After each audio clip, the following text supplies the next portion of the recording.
Okay, ഇനി നമ്മൾ പഠിക്കാൻ പോകുന്നത് 96-ാമത്തെ പേജിൽ മസിൽ ഫെറ്റീഗ് അല്ലെങ്കിൽ മലയാളത്തിൽ പറഞ്ഞാൽ പേശിക്ലമം എന്നുള്ള പാഠഭാഗമാണ്. Okay, while engaging physical activities. നമ്മളോട് ഇവിടെ പറഞ്ഞിരിക്കുന്നത് എന്താണ്? ഫിസിക്കൽ ആക്ടിവിറ്റീസ് എന്ന് വെച്ചാൽ കായിക പ്രവർത്തനങ്ങൾ. എൻഗേജ് എന്ന് വെച്ച് കഴിയുമ്പോൾ ഏർപ്പെടുമ്പോൾ. അപ്പോൾ കായിക പ്രവർത്തനങ്ങളിൽ ഏർപ്പെടുമ്പോൾ എന്താണ് പറ്റുന്നത്? Muscles needs to function continuously എന്ന് വെച്ച് കഴിഞ്ഞാൽ എന്താണ്? Muscles needs to function continuously എന്ന് വെച്ച് കഴിഞ്ഞാൽ പേശികൾ തുടർച്ചയായിട്ട് പ്രവർത്തിക്കേണ്ടിയിരിക്കുന്നു. അതായത് നമ്മൾ കായിക പ്രവർത്തനങ്ങളിൽ ഏർപ്പെടുമ്പോൾ പേശികൾ തുടർച്ചയായിട്ട് പ്രവർത്തിക്കേണ്ടിയിരിക്കുന്നു. Okay, this requires lot of energy. എന്താണ് അതിൻ്റെ അർത്ഥം? എന്താണ് ഇതിന്? അതായത് ഈ പേശികളുടെ തുടർച്ചയായ പ്രവർത്തനത്തിന് വളരെയേറെ ഊർജം ആവശ്യമുണ്ട്. ദിസ് എന്നും ഇവിടെ ഉദ്ദേശിച്ചിരിക്കുന്നത് എന്താണ്? ഈ കായിക പ്രവർത്തനങ്ങളാണ്. അതിനെന്താണ്? റിക്വയർസ് എന്ന് വെച്ചാൽ ആവശ്യമുണ്ട്. എ ലോട്ട് ഓഫ് എനർജി, വളരെയധികം ഊർജം ആവശ്യമുണ്ട്. You have understood that ATP is formed in muscles in the presence of oxygen due to cellular respiration. അതായത് എന്താണ് പറഞ്ഞിരിക്കുന്നത്? നിങ്ങൾ പഠിച്ചിട്ടുണ്ട് എന്താണ്? പേശീകോശങ്ങളിൽ ഓക്സിജൻ്റെ സാന്നിധ്യത്തിൽ എന്താണ് നടക്കുന്നത്? കോശ ശ്വസനം നടന്ന് ATP രൂപപ്പെടുന്നു. ATP എന്ന് വെച്ച് കഴിഞ്ഞാൽ എന്താണ്? ATP എന്ന് വെച്ച് കഴിഞ്ഞാൽ ഊർജ്ജ രൂപങ്ങളാണ്. അപ്പം നമുക്ക് മനസ്സിലായിട്ടുണ്ട്, യു ഹാവ് അണ്ടർസ്റ്റുഡ്, നിങ്ങൾക്ക് മനസ്സിലായിട്ടുണ്ട്, ATP ഈസ് ഫോംഡ്, ATP രൂപപ്പെട്ടിട്ടുണ്ട് ഇൻ മസിൽസ്, മസിലുകളിൽ അല്ലെങ്കിൽ കോശങ്ങളിൽ. എന്താണ്? In the presence of oxygen, ഓക്സിജൻ്റെ സാന്നിധ്യത്തിൽ. ഡ്യൂ ടു സെല്ലുലാർ റെസിപ്രേഷൻ, എന്തുകൊണ്ടാണ്? സെല്ലുകളുടെ റെസിപ്രേഷനുകൾ കൊണ്ട്. അല്ലെങ്കിൽ നമുക്ക് മനസ്സിലാക്കാനായിട്ട് സാധിച്ചിരിക്കുന്നത് എന്താണ്? ഈ ATPയുടെ രൂപീകരണം എങ്ങനെയാണ്? സെല്ലുലാർ റെസിപ്രേഷൻ അല്ലെങ്കിൽ കോശ ശ്വസനത്തിലൂടെ നടക്കുന്നു. ഇതെല്ലാം വലിയ വലിയ വാക്കുകളാണ്, മനസ്സിലാക്കുക. സെല്ലുലാർ റെസിപ്രേഷൻ എന്ന് വെച്ചാൽ കോശ ശ്വസനം എന്നുള്ളതാണ്. ഓക്കെ, അപ്പോൾ നിങ്ങൾക്ക് മനസ്സിലായല്ലോ. ഇനി അടുത്തതായിട്ട് എന്താ പറയുന്നത്? മസിൽസ് ഫങ്ഷൻ, മസിലുകൾ പ്രവർത്തിക്കുന്നു. Receiving energy from ATP molecules. എങ്ങനെയാണ് മസിലുകൾ പ്രവർത്തിക്കുന്നത്? എങ്ങനെയാണ്? ATPയിൽ നിന്നുമുള്ള ഊർജം ലഭിക്കുന്നതനുസരിച്ചാണ് മസിലുകൾ പ്രവർത്തിക്കുന്നത്. Okay, when skeletal muscles have to function continuously. എപ്പോഴാണോ സ്കെൽറ്റൽ മസിലുകൾ, അതായത് നമ്മൾ മനസ്സിലാക്കുക അസ്ഥിപേശികൾ എന്നാണ് സ്കെൽറ്റൽ മസിൽ എന്ന് പറയുന്നത്, തുടർച്ചയായി പ്രവർത്തിക്കേണ്ടി വരുമ്പോൾ, അതായത് നമ്മൾ ഭയങ്കരമായിട്ട് കഠിനാധ്വാനം 1 മണിക്കൂറൊക്കെ നിന്ന് നമ്മൾ തൂമ്പ പിടിച്ച് കളയ്ക്കുകയോ അല്ലെങ്കിൽ വ്യായാമം ചെയ്യുകയോ ഒക്കെ ചെയ്യുമ്പോൾ നമുക്ക് എന്ത് പറ്റുന്നത്? അതായത് തുടർച്ചയായിട്ട് നമ്മൾ ഇങ്ങനെ പ്രവർത്തിക്കുമ്പോൾ എന്ത് പറ്റും? The required oxygen is not available in muscles. അപ്പം എന്താ പറ്റുന്നത്? മസിലുകൾക്ക് ആവശ്യമായിട്ടുള്ള ഓക്സിജൻ ലഭിക്കുന്നില്ല തുടർച്ചയായിട്ട് മസിലുകൾ പ്രവർത്തിക്കുമ്പോൾ. അപ്പം അതിൻ്റെ പരിണിതഫലം എന്താണ്? മസിലുകൾ ബിക്കം വീക്ക്. മസിലുകൾ വളരെ ശക്തി കുറഞ്ഞതായി അല്ലെങ്കിൽ വീക്കായിത്തീരുന്നു. അല്ലെങ്കിൽ മസിലുകളുടെ ആ ഒരു പ്രവർത്തനശേഷി കുറയുന്നു. വേണ്ട അളവിൽ ഓക്സിജൻ ലഭിക്കാതിരിക്കുമ്പോൾ ആ മസിൽ പേശികൾക്ക് എന്താണ് സംഭവിക്കുന്നത്? അല്ലെങ്കിൽ പേശികൾക്ക് എന്താണ് സംഭവിക്കുന്നത്? അവ ക്ഷീണിക്കുന്നു. ക്ഷീണിച്ചു കഴിയുമ്പോൾ എന്താണ് സംഭവിക്കുന്നത്? Become weak and they may temporarily lose the capacity to contract. അപ്പോൾ എന്താണ് സംഭവിക്കുന്നത്? അവയ്ക്ക് വേണ്ട അളവിൽ ഓക്സിജൻ ലഭിക്കാതെ വരുമ്പോൾ ആ പേശികൾ ക്ഷീണിക്കുകയും അവയുടെ കോൺട്രാക്ട് എന്ന് വെച്ചാൽ സങ്കോചിക്കുക. അപ്പം temporary lose the capacity to contract, അതായത് സങ്കോചിക്കുവാനുള്ള കഴിവ്. കോൺട്രാക്ട് എന്ന് വെച്ചാൽ സങ്കോചിക്കുക, എബിലിറ്റി എന്ന് വെച്ചാൽ കഴിവ്. ഓക്കെ, താൽക്കാലികമായി നഷ്ടപ്പെടുന്നു. ടെമ്പററിലി, ലൂസ് എന്ന് വെച്ചാൽ നഷ്ടപ്പെടുന്നു, ടെമ്പററി എന്ന് വെച്ചാൽ താൽക്കാലികമായിട്ട്. അപ്പം താൽക്കാലികമായിട്ട് നഷ്ടപ്പെടുന്നു. ഈ അവസ്ഥയ്ക്ക് എന്താ പറയുന്നത്? ദിസ് കണ്ടീഷൻ, ഈ അവസ്ഥ ഈസ് കോൾഡ് മസിൽ ഫെറ്റീഗ്. ഈ അവസ്ഥയ്ക്ക് എന്താണ് പറയുന്നത്? മസിൽ ഫെറ്റീഗ് എന്ന് പറയുന്നു. അപ്പം എന്താണ് മസിൽ ഫെറ്റീഗ് എന്ന് വെച്ച് കഴിഞ്ഞാൽ? When skeletal muscle has to function continuously skeletal muscle function ചെയ്യുമ്പോൾ മസിൽസ് ബിക്കം വീക്ക്, മസിലുകൾക്ക് ശക്തി കുറയുന്നു. They may temporarily lose the capacity to contract, അവയ്ക്ക് എന്ത് പറ്റും, ടെമ്പറലി ആയിട്ട് താൽക്കാലികമായിട്ട് കോൺട്രാക്ട് ചെയ്യാനുള്ള ആ ഒരു കഴിവ് നഷ്ടപ്പെടുന്നു. This condition is called muscular fatigue. ഈ അവസ്ഥയ്ക്ക് മസ്കുലർ ഫെറ്റീഗ് എന്ന് പറയുന്നു. ഇനിയിപ്പോൾ നമ്മളോട് ചോദിച്ചിരിക്കുന്നത് what would be the reason for this, എന്തായിരിക്കും ഇങ്ങനെ നഷ്ടപ്പെടുവാനുള്ള കാര്യം എന്നാണ് ചോദിച്ചിരിക്കുന്നത്. ഈ നഷ്ടപ്പെടുവാനുള്ള കാര്യം ഓൾറെഡി നമ്മൾ കണ്ടിട്ടുണ്ട്, എങ്കിലും നമ്മൾ പറയുകയാണ് വാട്ട് ഈസ്, എന്താണ് ഈ മസിൽ ഫെറ്റീഗിനുള്ള കാരണം എന്നാണ് പറഞ്ഞിരിക്കുന്നത്. ആ കാരണം വളരെ വ്യക്തമാണ്. When skeleton muscles function continuously, അതായത് സ്കെൽറ്റൻ മസിലുകൾ കണ്ടിന്യൂസ് ആയിട്ട് അല്ലെങ്കിൽ തുടർച്ചയായിട്ട് പ്രവർത്തിക്കുമ്പോൾ, വെൻ സ്കെൽറ്റൽ മസിലുകൾ തുടർച്ചയായിട്ട് പ്രവർത്തിക്കുമ്പോൾ എന്ത് സംഭവിക്കുന്നു എന്നുള്ളതാണ് നമ്മൾ മനസ്സിലാക്കേണ്ടത്. എക്സസൈസ് പോലെയോ കഠിനമായ അധ്വാനം പോലെ ഒക്കെ ചെയ്യുമ്പോൾ ഇറ്റ് നീഡ്സ് റിക്വയർഡ് ഓക്സിജൻ. ഇതിനെന്താണോ ആവശ്യമായിട്ടുള്ളത്, ഇതിന് ഓക്സിജൻ അനിവാര്യമാണ്. ഈ ഓക്സിജൻ റിക്വയർഡ് എന്ന് വെച്ചാൽ ആവശ്യമാണ്, അനിവാര്യമാണ്. എന്ത്, oxygen.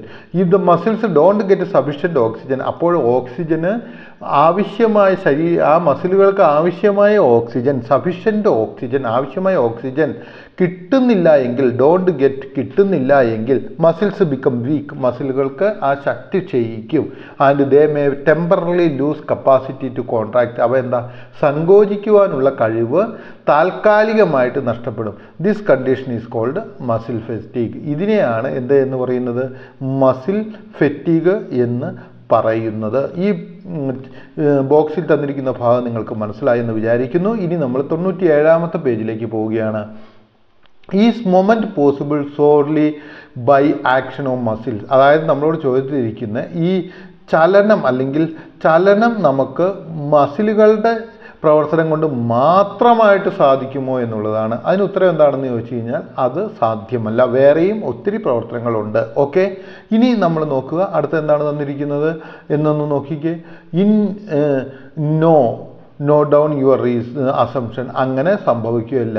In human beings muscles are connected to either bones or cartilages. എന്താണ് പറഞ്ഞിരിക്കുന്നത്, മനുഷ്യനിൽ, അതായത് ഹ്യൂമൻ ബീയിങ് എന്ന് വെച്ചാൽ മനുഷ്യരിൽ പേശികളെ രണ്ട് കാര്യങ്ങളുമായിട്ടാണ് ബന്ധിപ്പിച്ചിരിക്കുന്നത്. ഒന്ന് അസ്ഥികളുമായിട്ടോ അല്ലെങ്കിൽ തരുണാസ്ഥികളുമായിട്ടോ അല്ലെങ്കിൽ കാർട്ടിലേജുമായിട്ടോ ആണ് ബന്ധിപ്പിച്ചിരിക്കുന്നത്. ഓക്കെ, അത്രയും ക്ലിയർ ആയല്ലോ. ഓക്കെ, ബോൺസ് എന്ന് വെച്ചാൽ അസ്ഥികൾ, കാർട്ടിലേജ് എന്ന് വെച്ചാൽ തരുണാസ്ഥികൾ. Okay, diversity of movements are made possible due to the combined action of muscles and bones. അപ്പോൾ നമ്മൾ മനസ്സിലാക്കുക, ഈ മൂവ്മെൻറ്റ്സ് അല്ലെങ്കിൽ ചലനം സാധ്യമാകുന്ന എപ്പോഴാണ്, കൊമ്പൈൻഡ് ആക്ഷൻ, അതായത് ഒന്നു ചേർന്നുള്ള പ്രവർത്തനം, ഏതിൻ്റെ എല്ലാം, മസിലുകളുടെയും ബോണുകളുടെയും അല്ലെങ്കിൽ എല്ലുകളുടെയും അല്ലെങ്കിൽ അസ്ഥികളുടെയും ഒന്നു ചേർന്നുള്ള പ്രവർത്തനത്തിൻ്റെ പരിണിതഫലമായിട്ടാണ് ചലനം സാധ്യമാകുന്നത്.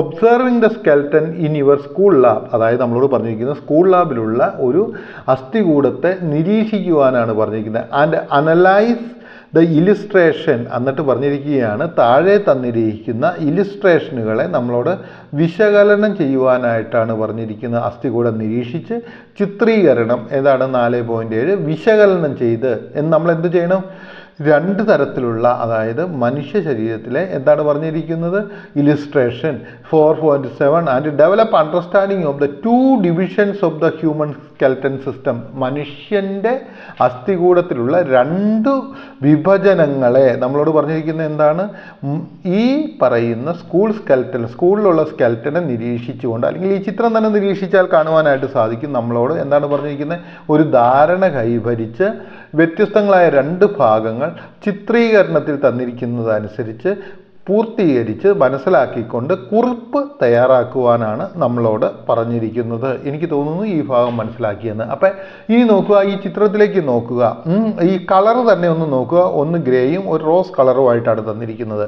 അപ്പം മനുഷ്യൻ്റെ ശരീരത്തിലെ അസ്ഥികൂടം, അതായത് ഹ്യൂമൻ സ്കെൽറ്റൻ എന്ന് പറഞ്ഞു കഴിഞ്ഞാൽ എന്താണ്, മനുഷ്യ അസ്ഥികൂടത്തെ എങ്ങനെയെല്ലാമാണ് അവർ തിരിച്ചിരിക്കുന്നത്, അക്ഷാസ്ഥികൂടം എന്ന് വെച്ച് കഴിഞ്ഞാൽ ആക്സിൽ സ്കെൽട്ടൻ എന്ന് പറയും.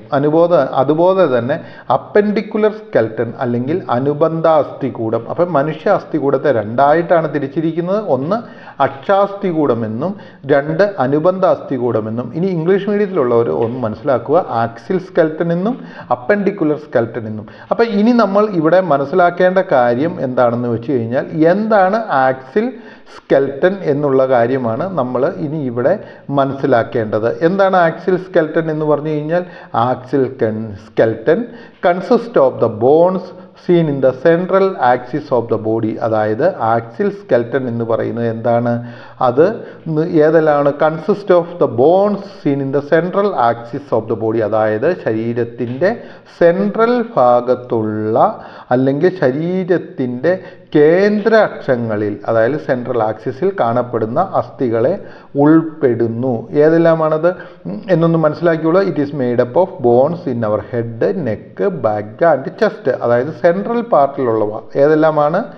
ഈ ഹെഡ്, ചെസ്റ്റ്, നെക്ക് ഇങ്ങനെയുള്ള സ്ഥലങ്ങളിലെല്ലാം കാണപ്പെടുന്നവയാണ്. ആ ഒരു നിങ്ങളൊന്ന് നോക്കിക്കുക, ആ കളർ തന്നെ ഒന്ന് നോക്കിക്കുക. ഈ ഇലിസ്ട്രേഷൻ 4.7 തന്നിരിക്കുന്ന ആ കളർ നിങ്ങൾക്ക് നോക്കിക്കഴിഞ്ഞാൽ തന്നെ മനസ്സിലാവും. ആക്സിസ് സ്കെൽട്ടൻ്റെ കളറുകളാണ് ആ ഒരു ഗ്രേ കളറിലായിട്ട് തന്നിരിക്കുന്നത്. ഇനി നമ്മളോട് പറഞ്ഞിരിക്കുന്നത് എന്താണ്? അപ്പെൻഡിക്കുലർ സ്കെൽട്ടൻ ഏതാണെന്നുള്ളതാണ്. ഏതാണ് അപ്പെൻഡിക്കുലർ സ്കെൽട്ടൻ എന്ന് പറയുന്നത്? It consist of bones which are connected to the central axis. എന്താണ് അപ്പെൻഡിക്കുലർ സ്കെൽട്ടൻ എന്ന് പറഞ്ഞു കഴിഞ്ഞാൽ?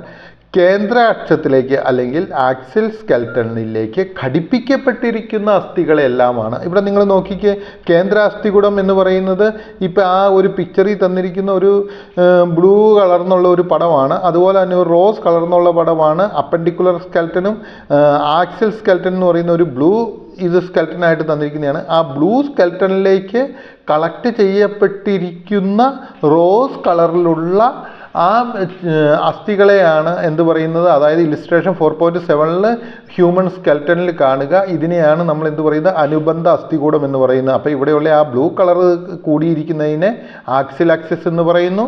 അതുപോലെ തന്നെ അനുബന്ധ അസ്ഥികൂടം എന്ന് പറയുന്നത് അല്ലെങ്കിൽ അപ്പെൻഡിക്കുലർ സ്കെൽട്ടൻ എന്ന് പറയുന്നത് ഈ ആക്സിൽ സ്കെൽട്ടനിലേക്ക് കളക്ട് ചെയ്യപ്പെട്ടിരിക്കുന്നവയെ ആണ് പറയുന്നത്. ഇത്രയും നിങ്ങൾക്ക് മനസ്സിലായി എന്ന് ഞാൻ പ്രതീക്ഷിക്കുന്നു. ഇനി നമ്മളൊന്ന് നോക്കേണ്ടത് എന്താണ്? നമുക്കിവിടെ തന്നിരിക്കുന്നത് കുറച്ച് കാര്യങ്ങളുണ്ട്. സ്കൾ എന്ന് പറയുന്നത് എന്താണ്? അപ്പോൾ ഈ സ്കൾ എന്ന് പറഞ്ഞു കഴിഞ്ഞാൽ എന്താണ്? സ്കൾ എന്ന് പറഞ്ഞു കഴിഞ്ഞാൽ വളരെ സിമ്പിളായിട്ടുള്ളൊരു കാര്യമാണ്. നമുക്ക് ആദ്യം തന്നെ ഇതിൻ്റെ അകത്ത് കുറച്ച് കാര്യങ്ങൾ നമ്മൾ മനസ്സിലാക്കേണ്ടതുണ്ട്. ഒന്നാമതായിട്ട് മനുഷ്യപേശികളെ അസ്ഥികളായോ തന്നാസ്ഥികളെയോ ബന്ധിപ്പിച്ച് വിശകലനം ചെയ്തും പേശികളും അസ്ഥികളും ചേർന്ന് പ്രവർത്തിക്കുന്നുണ്ട് വൈവിധ്യമാർന്ന ചലനങ്ങൾ സാധ്യമാകുന്നത്. ഇനി നമുക്കിവിടെ തന്നിരിക്കുന്നത് എന്താണ്? വൈവിധ്യമായ ചലനങ്ങൾ, അതർവൈസ് ഡിഫറെൻറ്റ് ടൈപ്സ് ഓഫ് എന്നാണ് പറയുന്നത്. 97ാമത്തെ പേജിൽ സെക്കൻഡ് പാരഗ്രാഫായിട്ട് in human beings muscles are connected to either bones or cartilages. ഈ മസിലുകൾ കാറ്റലിജായിട്ടോ ബോണുമായിട്ടോ ബന്ധപ്പെട്ടിരിക്കുന്നു. Diversity of movements are made possible due to the connected action of muscles and bones. ഈ മസിലും ബോണുകളും തമ്മിൽ കണക്ട് ചെയ്യപ്പെട്ടിരിക്കുന്നതുകൊണ്ടാണ് വ്യത്യസ്തങ്ങളായ ആക്ഷനുകൾ ഉണ്ടാകുന്നത്. Observing the skeleton in your school lab analyse the illustration 4.7. നമ്മളോട് 4.7 ഇലിസ്ട്രേറ്റ് ചെയ്ത് കണ്ടെത്താനാണ് പറഞ്ഞത്. അത് നമ്മൾ കണ്ടെത്തി കഴിഞ്ഞിരിക്കുന്നു. Label and part the complete illustration of the prepare notes based on the indicators. അതായത് നമ്മളോട് ഇനി ഒരു ഇൻഡിക്കേറ്റേഴ്സിൻ്റെ അടിസ്ഥാനമായിട്ട് നമ്മളോട് നോട്ട് പ്രിപ്പയർ ചെയ്യുവാനായിട്ടാണ് പറഞ്ഞിരിക്കുന്നത്. ഇനി നിങ്ങൾ ഇതിൻ്റെ അകത്തേക്ക് ഒന്നുകൂടെ കടന്നു വരേണ്ടതുണ്ട്. നമ്മൾ ചില കാര്യങ്ങൾ കാണുന്നുണ്ട്. എന്തെല്ലാമാണ്? Our head contains how many bones. അതായത് നമ്മൾ ആദ്യം തന്നെ ഇവിടെ കാണുന്ന എന്താണ്? ഈ പിക്ചറിൽ കാണുന്ന എന്താണ്? സ്കൾ അല്ലെങ്കിൽ തല എന്ന് പറയുന്ന സ്ഥലത്ത് 29 ബോണുകളെയാണ് നമ്മൾ കാണിച്ചു തന്നിരിക്കുന്നത്, അല്ലെങ്കിൽ അസ്ഥികളെയാണ് കാണിച്ചിരിക്കുന്നത്. രണ്ടാമതായിട്ട് തന്നിരിക്കുന്നത് എന്താണ്? അവർ സ്റ്റെറും ഹാസ് ഹൗ മെനി ബോൺസ്. അതായത് സ്റ്റെറും എന്ന് പറഞ്ഞു കഴിഞ്ഞാൽ നമുക്കറിയാം എന്താണ് നമ്മളുടെ സ്റ്റെറും, അല്ലെങ്കിൽ മാറല് എന്നാണ് പറയുന്നത്, അല്ലെങ്കിൽ വാരിയൽ എന്നൊക്കെ പറയും. വാരിയലല്ല, മാറല്. ഈ മാറലിൽ എത്ര ബോണുകളുണ്ട് എന്നുള്ളതാണ് ചോദിച്ചിരിക്കുന്നത്. സ്റ്റെറും is considered to be one of the unit, yet it is divided automatically into 3 regions. ഈ സ്റ്റെറിയം എന്ന് പറയുന്ന അല്ലെങ്കിൽ മാറലിൽ 3 റീജിയനായിട്ടാണ് ഇത് ചെയ്തിരിക്കുന്നത്. ഏതെല്ലാമാണവ? മനുബ്രിയം ബോഡി, അതായത് മനുബ്രിയം ബോഡി എന്നും ജിയോഫോയിഡ് പ്രോസസ്സ് എന്നും ആയിട്ടാണ് രണ്ടായിട്ട് തിരിച്ചിരിക്കുന്നത്. അടുത്തായിട്ട് തന്നിരിക്കുന്ന റിബുകളാണ്. എത്ര റിബുണ്ട്? People are born with 12 ribs in each side. അപ്പോൾ അതായത് 24 റിബുകളുണ്ട്. പിന്നെ എന്താണ് തന്നിരിക്കുന്നത്? വെർട്ടിബിൾ കോളമാണ്. ഹ്യൂമൻസ്, മനുഷ്യന് എത്രയുണ്ട്? 33 വെർട്ടിബിൾ കോളമുണ്ട്. ഇനി എന്താണ്? പെക്ട്രോളൽ ഗ്രഡിൽ എന്നുള്ളതാണ് ഒരു ഭാഗമാണ് നമുക്ക് തന്നിരിക്കുന്നത്. നിങ്ങൾ മനസ്സിലാക്കിയിട്ടുണ്ടല്ലോ, പെക്ട്രോളൽ ഗ്രഡിൽ എന്ന് പറയുന്നത് ഏതിലേക്ക് വരും? അപ്പൻഡിക്കുലർ സ്കെൽറ്റനിലേക്കാണ് വരുന്നത്. അവിടെ 4 എണ്ണമാണ് ഇതായിട്ട് പെക്ട്രോളൽ ഗ്രിഡിൽ ഉള്ളതായിട്ട് നമുക്ക് കാണുന്നത്. ഇനി എന്താണ് കാണുന്നത്? പെൽവിക് ഗ്രിഡിൽ എന്നാണ് വെച്ചിരിക്കുന്നത്. The hip bones or the pelvic girdle comprises of 3 bones. അതായത് ഈ പെൽവിക് ഗ്രിഡിൽ എത്രയാണ്? 3 ബോണുകളാണുള്ളത്.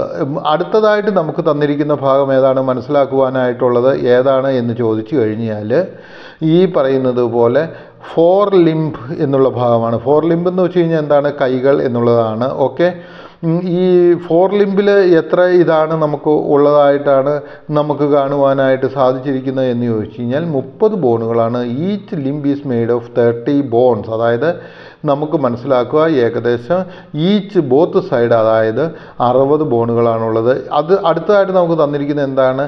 ഹിൻഡ് ലിംബാണ്. Hind limbs are those that are found in the back part of our body. Hind limb എന്ന് വെച്ച് കഴിഞ്ഞാൽ എവിടെയാണ്? ഹിൻഡ് ലിംബ്സ് നമ്മളുടെ ശരീരത്തിൻ്റെ ഏറ്റവും പിറകിലെ ഭാഗത്താണ് കാണപ്പെടുന്നത്. ഓക്കെ, അപ്പം നമ്മൾ ഇതിൻ്റെ അകത്ത് നിന്നും ഏകദേശം ഈ ഭാഗങ്ങൾ മനസ്സിലായി എന്ന് വിചാരിക്കുന്നു. ഇനി ഇൻഡിക്കേറ്റേഴ്സിലേക്ക് അടുത്ത വീഡിയോയിൽ നമ്മൾ പോകുന്നതാണ്.